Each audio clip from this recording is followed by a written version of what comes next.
Oke, shalom semuanya. Sesuai janji saya kemarin waktu baca Tobit 13 ayat yang 17 itu ada batu-batu permata ya. Nah, saya udah coba cari-cari tahu batu-batu permata apa aja itu yang ada di ayat 17 dan kita mau bahas ya ini sih karena penasaran aja sih. Ayo kita mulai. Yang pertama itu nila kandi ya. Nah, arti nila kandi itu batu nilam. Kalau saya searching ya, itu batu nilam atau batu safir, sapphire ya, safir. Nah, umumnya itu warna biru langit, tapi ada juga yang warna hitam, putih, kuning gitu. Nah, batu cincin safir itu mengandung unsur aluminium murni dan beberapa unsur lainnya seperti titanium, besi, dan lain-lain hingga beberapa unsur ini yang membentuk warna batu safir itu.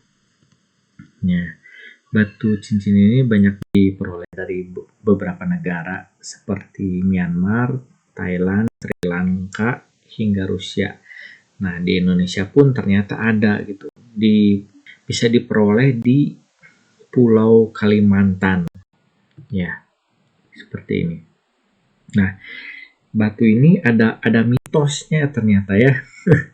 Nah, mitosnya itu ada manfaat yang dipercaya masyarakat itu dengan pakai batu ini tuh bisa buat pikirannya tenang ya, pemakainya jernih gitu, memiliki kedamaian hati gitu. Terus juga bisa mendatangkan kebahagiaan, meningkatkan keyakinan. Ya mungkin karena memang mahal ya, orang yang bisa beli ini ya tentu saja orang berduit ya mungkin bisa ada kedamaian hati kan punya duit gitu. Ya, batu cincin safir ini ya safir atau batu nilam itu merupakan batu kelahiran atau birthstone untuk kelahiran bulan September. Jadi kalau Anda semua yang teman-teman semua yang lahir bulan September mungkin bisa beli batu ini buat keberuntungan mungkin ya. Ya, ini karena juga memiliki pikiran yang jernih, kedamaian hati itu dipercaya juga untuk bisa mengobati penyakit mental atau depresi. Nah, kalau bagi para raja itu memakai ini atau para pemimpin pakai ini itu jadi lebih berkarisma. Oke, yang kedua itu batu zamrud atau emerald. Ya, ini rata-rata warna hijau ya. Kalau tadi safir itu rata-rata warna biru, ini rata-rata warna hijau gitu.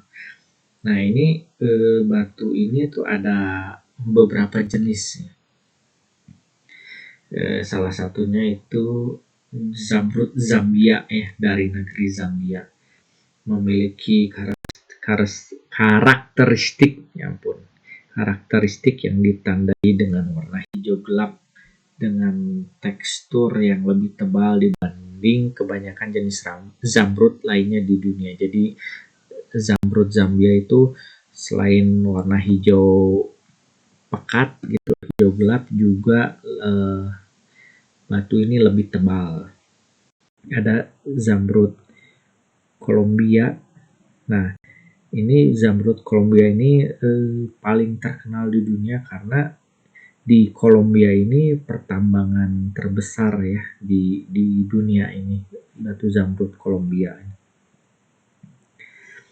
Karakteristiknya memiliki warna hijau terang dengan serat di dalamnya yang juga memancarkan warna yang sama. Kebalikan dari zamrud Zambia ya. Jadi kalau Kolombia itu hijau terang bukan hijau pekat. Nah, ada juga zamrud Brazil. Cirinya itu warna batunya itu cukup netral, jadi nggak segelap zamrud Zambia dan tidak seterang zamrud Kolombia gitu. Nah, yang terakhir itu zamrud cat eye atau mata kucing. Nah, ini sesuai dengan bentuk permatanya ya, namanya sesuai dengan bentuk permatanya ya, sebagaimana kita lihat itu mirip mata kucing ya. Nah, ini tuh pembentukan ini tuh diakibatkan karena adanya zat asam yang muncul dari sifat air dan memiliki kandungan sulfur perekat tertinggi selama beribu tahun. Nah, tidak hanya itu, warna zamrud mata kucing juga beragam, mulai dari coklat, kehitaman, abu-abu, kuning madu, hijau muda, dan sebagainya. Tapi yang jelas bentuknya ya kayak mata kucing gitu sih. Nah, ini yang paling tidak jelas sebenarnya ya. Batu arzak tuh saya hanya menemukan satu sumber, jadi nggak tahu ya ini benar atau enggak sumbernya juga. Karena cuma satu, ini saya cari-cari gambarnya juga mana nggak ada gitu ya. Cuman ya di sumber ini sih dibilangnya ya arzak itu permata yang indah warnanya, gitu aja sih. Jadi kesimpulannya arzak adalah permata yang indah warnanya. Arzak memiliki arti dalam kelas nomina atau kata benda sehingga arzak dapat menyatakan nama dari seseorang, tempat atau sebuah benda dan segala yang dibendakan. Ya, jadi ketika saya ketik arzak gitu di Mbah Google juga yang keluar tuh nama orang, nama tempat gitu, bukan batu gitu. Jadi ya ini failure lah, saya tidak bisa mencari lah ini mah. Nah, ini Manikam Kumala ini saya juga tidak bisa menemukannya gitu. Manikam Kumala itu apa aja, saya searching nggak nemu. Yang saya temukan itu justru Kalimaya gitu. Jadi apakah Kalimaya itu sama dengan Manikam Kumala? Ya saya juga nggak tahu ya. Apakah itu sama gitu. Nah, batu Kalimaya itu disebut juga batu opal. Nah, batu opal ini ada di beberapa ini, cuma ada di empat tempat gitu yang terkenal gitu, yaitu di batu opal Banten Indonesia, batu opal Australia, batu opal Afrika, dan Amerika Latin. Nah, ini tuh apa keunikan batu ini tuh pelangi ya, warna pelangi gitu. Jadi kalau yang lain kan rata-rata ya hampir satu warna gitu ya, kayak safir biru, tadi emerald hijau, ya zamrud hijau gitu. Nah, kalau ini tuh kayak pelangi, jadi warna-warni gitu. Nah, kan tadi udah saya sebutkan ya ditemukan di empat negara gitu ya. Nah, ini saya mau sebutkan perbedaannya di empat negara itu. Nah, kalau batu opal yang Banten itu, yang Indonesia itu memiliki karakter kembang itu yang soft, lembut, pergerakan kembangnya juga tidak monoton gitu. Jadi kayak bercabang-cabang gitu kembangnya. Itu kombinasi warnanya juga macam-macam. Jadi yang kayak pelangi gitu, yang kayak begini. Jadi variasi warnanya tuh banyak sekali gitu. Ya. Nah, batu opal atau atau batu kalimaya itu yang di Banten ternyata juga memiliki banyak jenisnya gitu. Nanti ada black opal gitu, warna hitam aja. Terus ada kalimaya putih, kristal hijau, kristal pelangi dan sebagai macamnya itu jenisnya itu paling banyak tuh di Banten, di Indonesia itu yang paling banyak. Nah, batu opal Australia itu memiliki jenis yang lebih sedikit daripada yang Banten. Ya, cuma ada black opal, white opal, dan boulder opal gitu. Memiliki kembang yang tegas, tapi tidak tampak hidup karena kurang memiliki pergerakan cabang-cabangnya sedikit gitu kembangnya. Jadi termasuk batu kelas 3 ya. Nah, ini nih seperti ini contohnya yang Australia. Nah, yang selanjutnya itu batu opal Afrika dan Amerika Latin. Ini digabungin karena sama gitu. Batu opal Afrika dan Amerika Latin itu sama gitu. Ini yang Australia. Nah, ini nih. Yang ini opal Afrika dan Amerika Latin. Nah, ini jenis coraknya, kombinasi warnanya itu hampir sama ya. Nah, memiliki kembang dan pergerakan kembang yang monoton.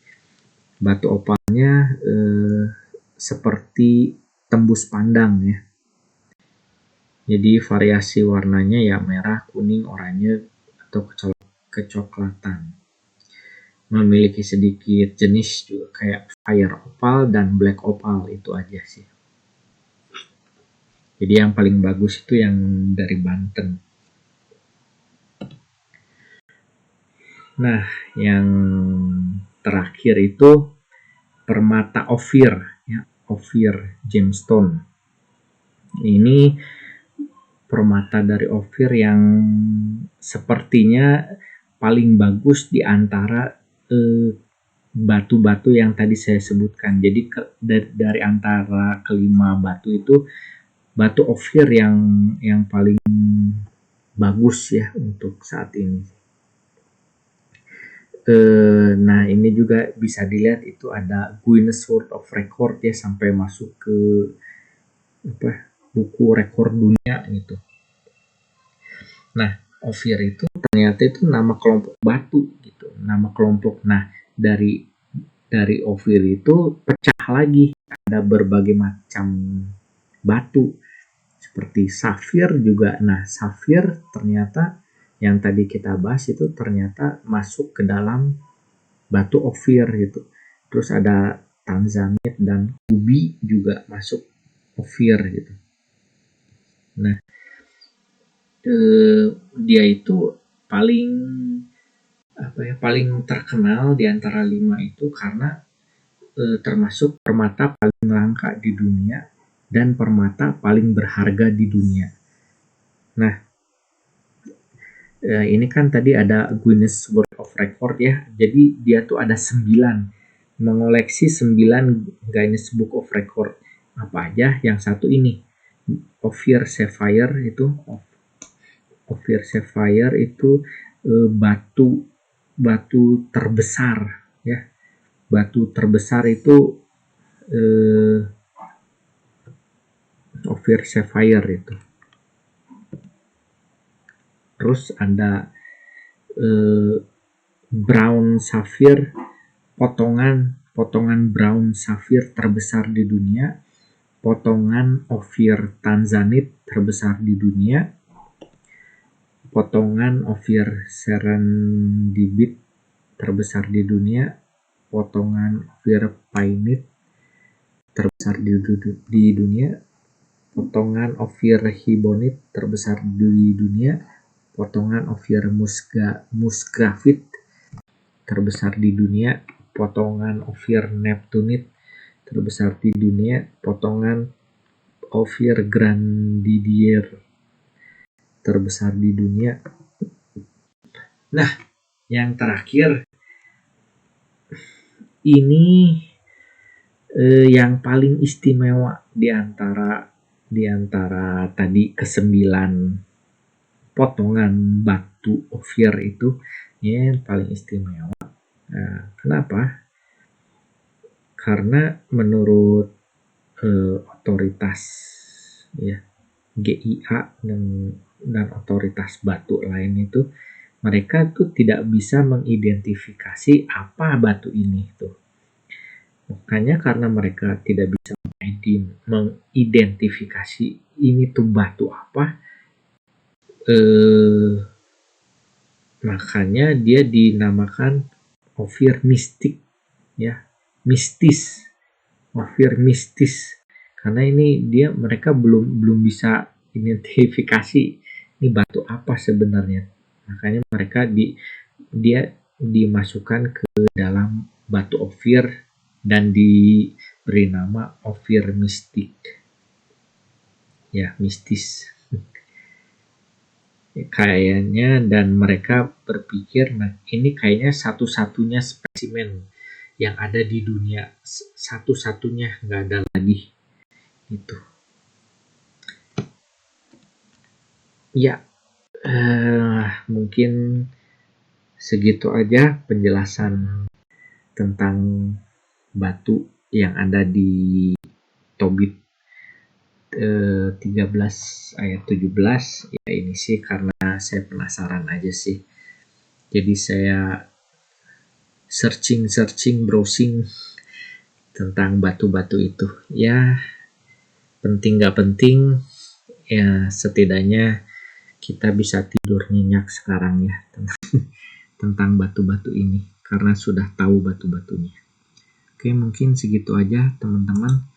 Tuhan Yesus memberkati.